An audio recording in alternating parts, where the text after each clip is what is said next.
My name is France Benoit. I live on the Ingram Trail at Madeline Lake near Yellowknife. My cancer journey is long. It started first with me being diagnosed with cancer almost 25 years ago, over 20 years ago. Also my father being diagnosed with cancer, my mother, and my husband as well. So all of this has shaped me and is part of my cancer journey.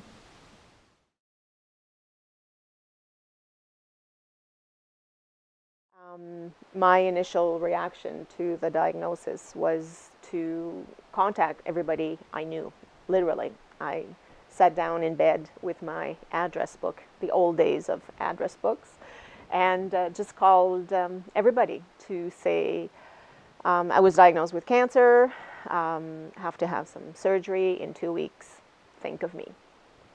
And that was my reaction. Some people prefer to take a step back and regroup.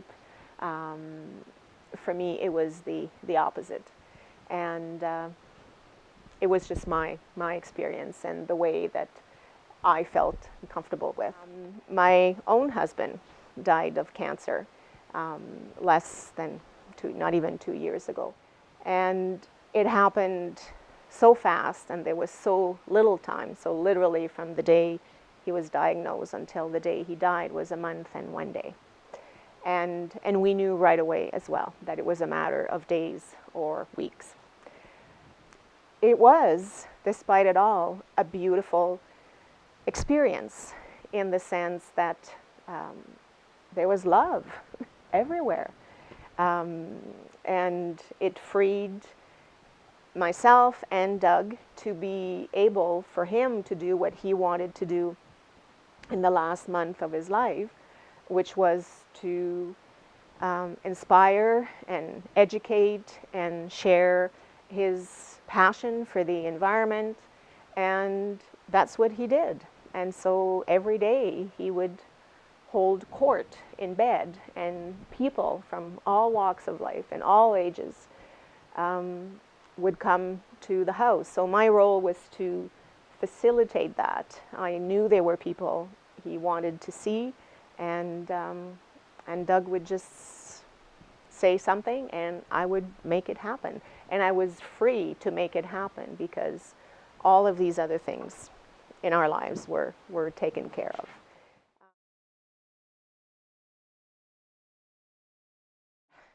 I can say without an ounce of a doubt that cancer totally changed my life. I was going on one track and quickly went on another one. I wanted to have children, and poof, you've got cancer, you can't have children. It's like, okay, let's go that way now. And I let that go very rapidly. So I've never felt this void in my life.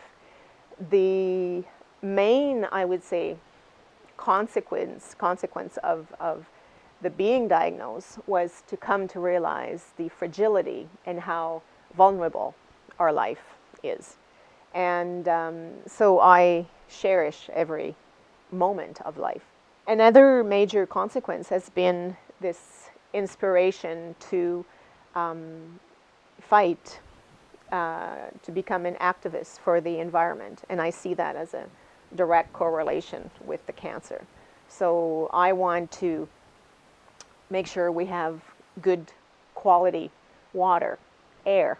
I want to know where my food comes from. And so hence I learn how to grow food.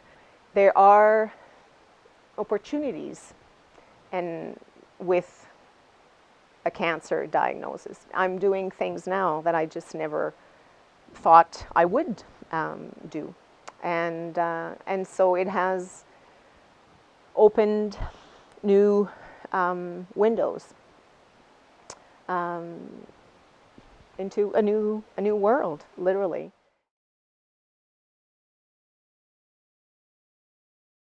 And what was helpful to me, which may be to other people, was to let go of a whack of things in my life.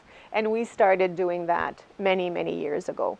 We let go of material things. We weren't giving each other presents. We would write a letter to each other, usually at Christmas time, how the year had been and the year to come, and so on, and sharing what we thought, of each other, and so on. So to let go of a lot of that material things just makes it not easier, but makes it more worthwhile or meaningful to go through a cancer diagnosis, because you can just right away focus on what is important and what is of the essence right now. To be present, to be patient, to be accepting, to be loving. It's all about love. And if we can put ourselves as caregivers or as patients who have been diagnosed with cancer into that loving position and accepting, it flows better. It flows better. Not necessarily easier, but it flows better.